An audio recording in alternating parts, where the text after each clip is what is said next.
My self Sarvesh Vardhan और आज की क्लास में हम बात करने जा रहे हैं कि वर्क एनर्जी थ्योरम को कैसे अप्लाई करें। हमने इस बात को एक्सप्लेन करने के लिए हमने एक प्रॉब्लम लिया है जिसमें हम दिखलाएंगे कि वर्क एनर्जी थ्योरम को ग्राउंड फ्रेम से कैसे अप्लाई करेंगे, सेंटर ऑफ मास फ्रेम से कैसे अप्लाई करेंगे और साथ ही साथ जिस प्रॉब्लम को हम लोग वर्क एनर्जी थ्योरम लगा रहे हैं वैसे प्रॉब्लम्स को बेसिक इंटीग्रेशन से हम लोग कैसे सॉल्व करेंगे। मतलब एक प्रॉब्लम को हम 3 डिफरेंट मेथड से सॉल्व करके दिखलाएंगे। और जैसा कि आपको पता है कि जी एडवांस एप्लीकेशन बेस्ड टेस्ट है, मतलब किसी कंसेप्ट को हम किसी प्रॉब्लम को सॉल्व करने में कितना बेहतर ढंग से हम अप्लाई कर पा रहे हैं इसी का टेस्ट होता है। तो हमने एक प्रॉब्लम लिया है जिस प्रॉब्लम को हम ये 3 डिफरेंट मेथड से हम उसको सॉल्व करेंगे। आप ध्यान से देखिएगा और आपको ये ध्यान देना है कि हम ये तीनों मेथड को कैसे अप्लाई कर रहे हैं प्रॉब्लम को सॉल्व करने में। ठीक है, तो हम लोग स्टार्ट करते हैं। तो प्रॉब्लम को ध्यान से देखिएगा। इसमें कहा गया है कि 2 बॉल है जिसका मास स्मॉल m है, दोनों मासलेस स्ट्रिंग जिसकी लंबाई 2l है से कनेक्टेड है। ये दोनों बॉल हॉरिजॉन्टल स्मूथ सरफेस पे रखा गया है। एक कांस्टेंट फोर्स इस रस्सी के मिडिल पोजीशन पे अप्लाई हो रहा है, इसकी वैल्यू f है। ठीक है, जैसा कि जानते हैं कि ये पॉइंट पे जब हम फोर्स लगाएंगे तो कुछ समय के बाद ये स्ट्रिंग ये शेप ले लेगा। मतलब प्रत्येक बॉल की x डायरेक्शन में वेलोसिटी होगी vx और y डायरेक्शन में वेलोसिटी होगा vy। जैसा कि क्वेश्चन में कहा गया है कि ये दोनों बॉल कुछ समय के बाद परफेक्टली इनइलास्टिक कोलिजन होता है। इसका कहने का मतलब है कि दोनों बॉल चिपक जाता है। तो हमें पता है कि जब दोनों बॉल चिपकेगा तो इस बॉल की जो y डायरेक्शन की जो वेलोसिटी होगी कोलिजन के बाद ये गायब हो जाएगा। कहने का मतलब है कि प्रत्येक बॉल की जो काइनेटिक एनर्जी है half m vy² during collision इतना लॉस हो जाएगा। मुझे यही काइनेटिक एनर्जी जो लॉस हुआ है उसकी वैल्यू फाइंड करना है। कहने का मतलब है कि हाफ m vy² की वैल्यू फाइंड करना है। तो हम इसी हाफ m vy² की वैल्यू हम 3 डिफरेंट मेथड से सॉल्व कर रहे हैं। आप इसको ध्यान से देखिएगा। तो सबसे पहले हम इस प्रॉब्लम को इंटीग्रेशन मेथड से सॉल्व करेंगे। आप इसको ध्यान से देखिएगा। हमने फिगर में एक पार्टिकुलर इंस्टेंट पे जब ये स्ट्रिंग थीटा एंगल बनाया है उस समय का फिगर हमने प्लॉट किया है और इस समय हम फाइंड करना चाहते हैं ये टेंशन की वैल्यू। तो टेंशन हमने T माना है, ये एंगल थीटा है। तो ये जो हॉरिजॉन्टल कंपोनेंट होगा उसको ये F बैलेंस करेगा। इसका मतलब F is equal to 2T cos theta होगा। इसका मतलब T is equal to F/2 cos theta होगा। मतलब रस्सी में जो टेंशन होगा वो मुझे मिल गया F/2 cos थीटा। इस टेंशन फोर्स का along x axis component find करना चाहते हैं। तो ये एंगल अगर थीटा है तो ये भी एंगल थीटा होगा। ये कंपोनेंट होगा T cos थीटा। T की वैल्यू जब हम जैसे ही पुट करेंगे F/2 cos थीटा तो ये cos थीटा और ये cos थीटा कट जाएगा और वैल्यू आएगा F/2। मतलब किसी भी इंस्टेंट पे चाहे थीटा का वैल्यू कुछ भी हो, बॉल पे अलोंग एक्स एक्सिस फोर्स जो होगा वो कांस्टेंट होगा, उसकी वैल्यू F/2 होगा। ठीक उसी तरह से इस बॉल पर भी अलोंग एक्स एक्सिस फोर्स किसी भी इंस्टेंट पे F/2 ही होगा। और अगर हम ये जो स्ट्रिंग है इस बॉल पे जो y डायरेक्शन में जो फोर्स लगा रहा है उसको कैलकुलेट करना चाहते हैं तो ये एंगल थीटा है, ये हमारा 90 डिग्री माइनस थीटा होगा। कंपोनेंट लेंगे तो T cos 90 माइनस थीटा तो हो जाएगा T sin थीटा और T की वैल्यू हम F/2 cos थीटा पुट करेंगे तो वैल्यू आएगा F/2 tan थीटा। मतलब इस टेंशन का इस y डायरेक्शन में कंपोनेंट आएगा F/2 tan थीटा। किसी इंस्टेंट पे मान लेते हैं कि ये बॉल y डिस्टेंस पे है। ठीक है, फोर्स नीचे है, डिस्प्लेसमेंट जो होगा हमारा वो dy, ये जो पार्टिकल है वो नीचे की ओर जा रहा है। तो नीचे की ओर जा रहा है तो y हमारा डिक्रीज कर रहा है। इसका मतलब डी वाई जो है हमारा निगेटिव होगा, तो निगेटिव को पॉजिटिव करने के लिए हम माइनस साइन लगाएंगे। तो वर्क डन की जो वैल्यू होगी वो होगा f/2 tan theta into minus D Y. Y की जो वैल्यू होगी, हम इस ट्रायंगल में इसकी स्ट्रिंग की लंबाई अगर l है तो y की वैल्यू हम लोग l sin थीटा लिख सकते हैं, और इस y की वैल्यू हम यहाँ पर पुट कर देते हैं, l हम बाहर निकाल देते हैं, तो डिफ्रेंशिएशन ऑफ sin थीटा जो होगा cos थीटा डी थीटा हो जाएगा, और ये डिफरेंशियल वर्क डन की वैल्यू हमें इतना आ गया।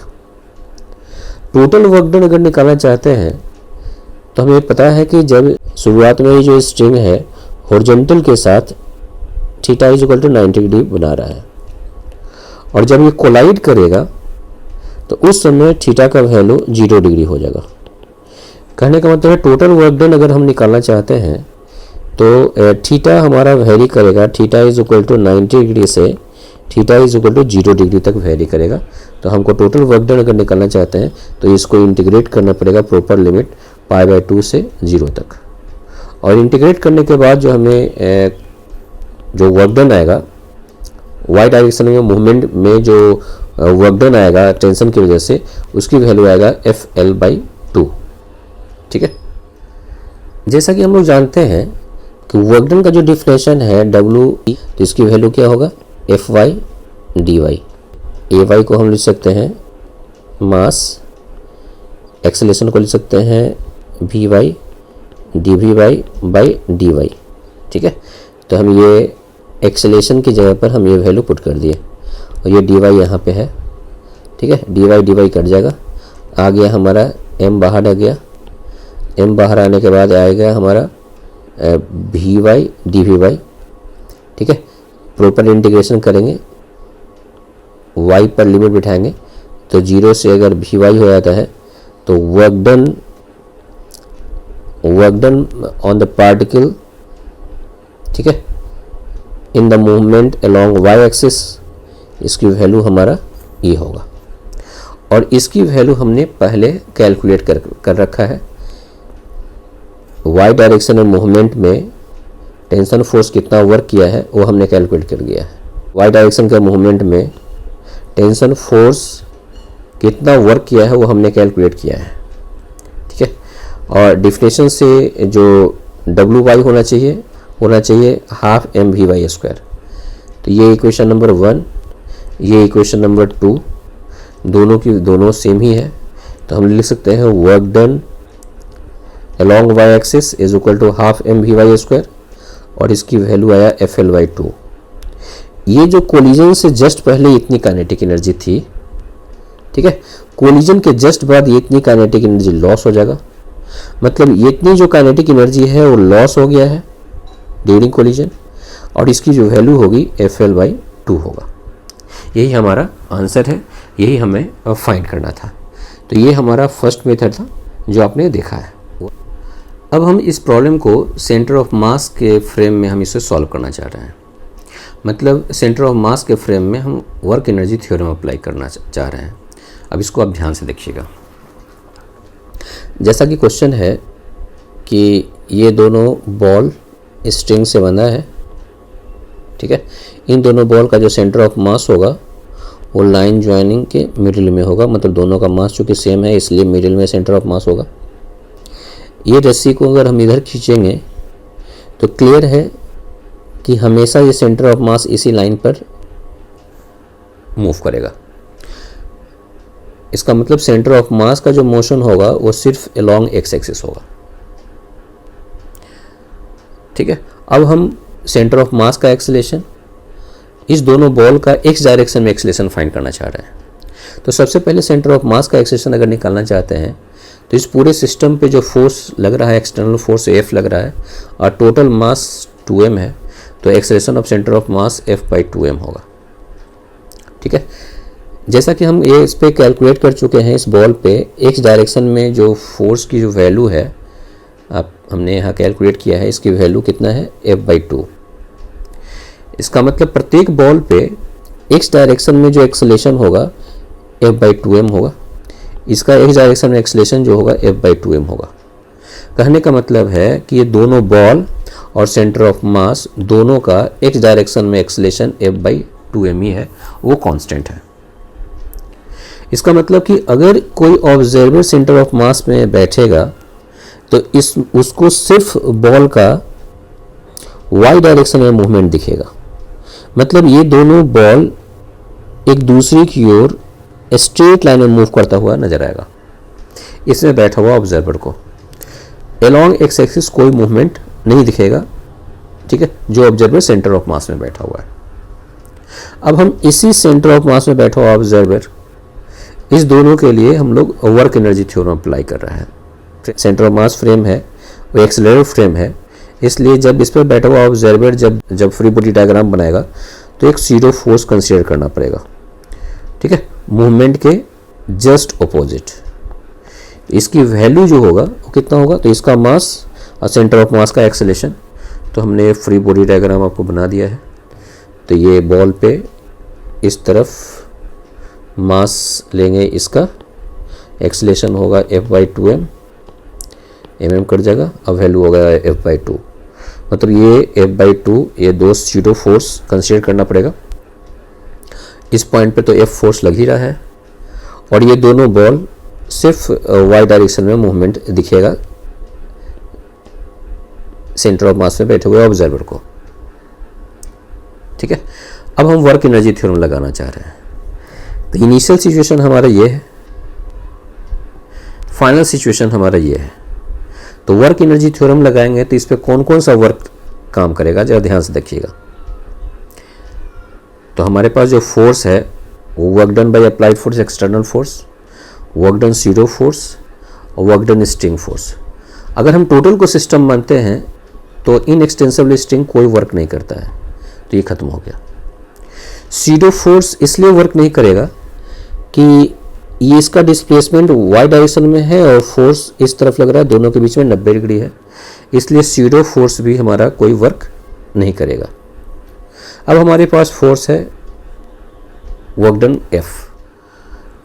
अगर work done by applied force अगर फाइंड करना है सेंटर ऑफ मास में, तो सेंटर ऑफ मास यहाँ पे है, पॉइंट एप्लीकेशन यहीं पे है। जब ये फाइनल सिचुएशन में सेंटर ऑफ मास यहाँ पे रहेगा, अब पॉइंट ऑफ एप्लीकेशन यहाँ से L डिस्टेंस दूर रहेगा। इसका मतलब इस पॉइंट, ये जो point of application of force F है वो डिस्प्लेस करेगा L। तो work done by applied force जो होगा FL होगा और यहाँ से आ गया चेंज इन काइनेटिक एनर्जी। चूँकि दो बॉल है तो दोनों बॉल का total change in kinetic energy मिला है। Change in kinetic energy through each ball जो है वो हमें मिल गया, कितना आ गया, the total loss in kinetic energy का आधा, तो ये हो गया FL/2। अब इसको हम लिख सकते हैं change in kinetic energy half mv/2 half mvx²। X direction में कोई मूवमेंट नहीं है, सेंटर ऑफ मास के रेस्पेक्ट में बॉल में कोई भी मूवमेंट अलॉन्ग एक्सिस नहीं है, इसलिए इसकी वैल्यू 0 होगा और ये जो वैल्यू आएगा वो होगा half mv/2 is equal to FL/2। ये कोलिजन के जस्ट पहले इस बॉल की काइनेटिक एनर्जी होगी। अब कोलिजन के जस्ट बाद ये दोनों बॉल चिपक जाएगा। इसका मतलब कि ये जो y डायरेक्शन की वेलोसिटी है वो गायब हो जाएगा, मतलब इतनी एनर्जी जो है लॉस कर जाएगा। तो ड्यूरिंग कोलिजन इतनी एनर्जी लॉस करेगा, तो जो हमें कैलकुलेट करना था, ठीक है। तो इस मेथड से भी हम लोग कैलकुलेट कर चुके कि दो बॉल जब टकराएगा तो इतनी अमाउंट में एनर्जी लॉस होगा, ठीक है। अब हम थर्ड मेथड से इस प्रॉब्लम का सॉल्यूशन कर रहे हैं, ध्यान से देखिएगा। ये फिगर है जो क्वेश्चन में दिया हुआ है, ये वो सिचुएशन है जो क्वेश्चन में दिया हुआ है। ये हमने एक सिचुएशन लिया है जिसमें ये दोनों बॉल स्टिक है, इसकी स्ट्रिंग की लंबाई L है, ये फोर्स F इस पे एक्ट हो रहा है। ये हमारा फिगर नंबर 2, ये हमारा फिगर नंबर 1। तो हमने ये कैलकुलेट किया था कि इस केस में एक्सेलरेशन ईच बॉल का अलोंग एक्स एक्सिस हमने कैलकुलेट किया था कि F/2m होता है। तो किसी भी मोमेंट पे प्रत्येक बॉल का जो एक्सेलेरेशन होगा वो होगा F/2m। ठीक है, इसमें जो एक्सेलेरेशन होगा इसमें भी उतनी ही होगी। देखिए F फोर्स है और टोटल मास 2m है, तो इसका भी एक्सेलेरेशन F/2m होगा। कहने का मतलब है कि फिगर नंबर 1 और फिगर नंबर 2 में जितने बॉल हैं वो सबका एक्सेलेरेशन सेम है, F/2m। इसका मतलब कि किसी एक पार्टिकुलर टाइम t पे डिस्प्लेसमेंट जो होगा ईच बॉल का वो होगा half AT square. Acceleration same है तो डिस्प्लेसमेंट भी सेम होगा, मतलब प्रत्येक बॉल का जो डिस्प्लेसमेंट होगा वो सेम होगा। तो हम ये फिगर ड्रॉ किए हैं, ज़रा ध्यान से देखिएगा। ये कोलिजन से जस्ट पहले वाला केस हम कंसीडर किए हैं जिसमें ये बॉल Vy वेलोसिटी से मूव कर रहा है, ये बॉल भी Vy वेलोसिटी से मूव कर रहा है और ये दोनों Vx वेलोसिटी से, ठीक है, मूव कर रहा है। ठीक है, अब आप जरा देखिएगा इस दोनों फिगर में जो दोनों सिचुएशन है, दोनों का फाइनल सिचुएशन सेम होगा। कहने का मतलब है कि ये चारों बॉल फाइनली सेम ही वेलोसिटी Vx से मूव करता हुआ नजर आएगा। ठीक है, एक डायरेक्शन में वेलोसिटी चारों का सेम ही होगा, डिस्प्लेसमेंट भी सेम होगा, फाइनल सिचुएशन भी दोनों का सेम ही होगा। तो हम मान लेते हैं कि ये फिगर नंबर 1 का प्रत्येक बॉल का जो डिस्प्लेसमेंट है वो d है। फिगर नंबर 2 का भी डिस्प्लेसमेंट जो होगा वो d ही होगा, मतलब t = 0 पे इस सब इस लाइन पे था। एक पार्टिकुलर टाइम t जिस समय ये दोनों बॉल जस्ट कोलाइड कर रहा है वो भी सेम ही लाइन पे होगा, मतलब ये चारों बॉल का जो डिस्प्लेसमेंट होगा वो सेम होगा। तो हमने मान लिया d। अब हम ये निकालना चाहते हैं कि ये दोनों सिचुएशन में जो ये पॉइंट ऑफ एप्लीकेशन है, इसमें जो फोर्स का पॉइंट ऑफ एप्लीकेशन है, चूंकि ये जो बॉल है d डिस्टेंस ट्रेवल किया है, इसका मतलब ये पॉइंट ऑफ एप्लीकेशन भी d डिस्टेंस ही ट्रेवल किया होगा। मतलब इस सिचुएशन में फिगर नंबर 2 में पॉइंट ऑफ एप्लीकेशन जो फोर्स होगा उसका भी डिस्प्लेसमेंट d ही होगा। ठीक है, अब फिगर नंबर 1 का हम पॉइंट ऑफ एप्लीकेशन का डिस्प्लेसमेंट निकालना चाह रहे हैं। ठीक है, तो ये सिचुएशन दोनों का सेम है। ठीक है, अब हम निकालना चाह रहे हैं कि ये पॉइंट ऑफ एप्लीकेशन अब यहाँ पे है, फाइनल पॉइंट ऑफ एप्लीकेशन यहाँ पे है। ठीक है, ये डिस्टेंस हमारा L है, ये डिस्टेंस हमारा D है। इसका मतलब यहाँ से जो यहाँ का जो डिस्टेंस होगा वो L + D होगा। मतलब इस केस में जो पॉइंट एप्लीकेशन ऑफ फोर्स है उसकी जो डिस्प्लेसमेंट है वो D + L है, और इस केस में पॉइंट एप्लीकेशन का जो डिस्प्लेसमेंट है वो सिंपल D है। अब हम ग्राउंड फ्रेम में ये दोनों सिचुएशन के लिए वर्क एनर्जी थ्योरम लगा रहे हैं। तो फिगर नंबर 1 के लिए अगर हम वर्क एनर्जी थ्योरम लिखें तो ये टोटल वर्क डन होगा F D + L displacement of point application = change in kinetic energy.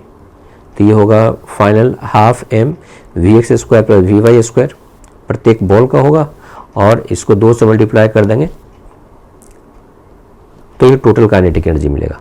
Figure number 2 में जो पॉइंट ऑफ एप्लीकेशन का जो डिस्प्लेसमेंट है वो d है, तो ये हो जाएगा Fd, और चेंज इन काइनेटिक एनर्जी तो इसमें तो सिर्फ x डायरेक्शन में वेलोसिटी है, तो ये हो जाएगा हमारा प्रत्येक बॉल का होगा हाफ m Vx स्क्वायर, और 2 से मल्टीप्लाई कर देंगे तो ये दोनों बॉल को मिला करके होगा। ये इक्वेशन नंबर 1, ये इक्वेशन नंबर 2। इक्वेशन नंबर 1 में से 2 को घटा दीजिएगा तो हो जाएगा FL = half m Vy square × 2। Half m Vy square की वैल्यू होगा, ये 2 से डिवाइड कर दीजिएगा तो FL/2 होगा। ठीक है, जो हमें कैलकुलेट करना था, मतलब कोलिजन से पहले इतनी काइनेटिक एनर्जी होगा। तो हमें मिल गया कि कोलिजन से पहले ईच बॉल की जो काइनेटिक एनर्जी होगा वो FL/2 होगा।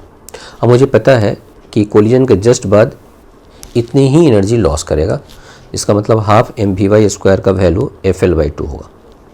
तो हमने ये इस सेम प्रॉब्लम को 3 डिफरेंट मेथड से सॉल्व किया है और ये तीनों ऑब्जर्वेशन जो है बहुत ही इम्पॉर्टेंट है और इसका एप्लीकेशन, आप एप्लीकेशन पर ध्यान रखिए, ठीक है। जी एडवांस फिजिक्स के लॉज का एप्लीकेशन पार्ट वो पूछना चाहता है, वो ये जानना चाहता है कि फ़िज़िक्स के लॉ को आप कितना बेहतर ढंग से आप अप्लाई करते हैं, ठीक है।